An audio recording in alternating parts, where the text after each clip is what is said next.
runtii waa ka mahad celinayaa soo dhaweynta balaaran ee aad aniga iyo wafdiga ila socda aad noo samayseen waan kaga mahad celinayaa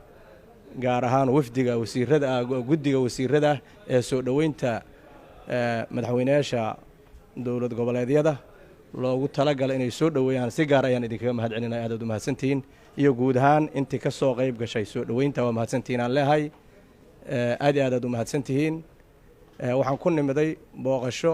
rasmi ah casuumada uu noo soo diray madaxweynaha dalka in uu looga tashado aayaha dalkan colaadaha iyo abaaraha jiro looga tashado insha Allah hadii la raalli ka noqdo ummadda Soomaaliyeedna waxay ku faraxday inay ka soo baxaan rajaynayna insha Allah hadii la raalli ka noqdo aad u mahadsantihiin sida wasiirku sheegaba dalka waxaa ka jiro laba culays oo laga duceysto col iyo abaar ayaa u kulmay ummadda Soomaaliyeed gaar ahaan reer Hirshabeelle nimankii cadawga ahay dagaal baan ay ku hayaan ummadda iyadoo awal abaar u haysay oo dalagii beerahana ba'een roob la'aan u ba'een dunyadina ay baaba'day roob la'aan u baaba'day webiga oo biyo lahayn culays intaas leeg soo haayo ay haddana waxay isugu dareen meesh ceel ku yil ceelkan inay ka duugaan ateenada ay ku hadlayaan ay ka jaraan gurigi hadduu yahay guri aqal Soomaalina ayna dhaafaynin ay dib ku wada qabteen waa dhibaato marka aan aragtaya la soo koobi karin culeyskeeda waxa kalifaayana waxay tahay inay tabar yar inay ku tusaysaa ciidamada dawladda iyo ciidamada dib u xoreynta deegaanka ee is abaabulay ayay culeys badan kala kulmeen goob walba lagu galana waa looga adkaaday meydkooda ay ka tagoohayeen dhaawacooda daruufta iyo dantu waxay ku qasabtay inay shacabka ka argoostaan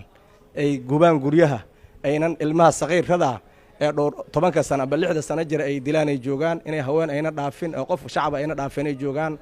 waxay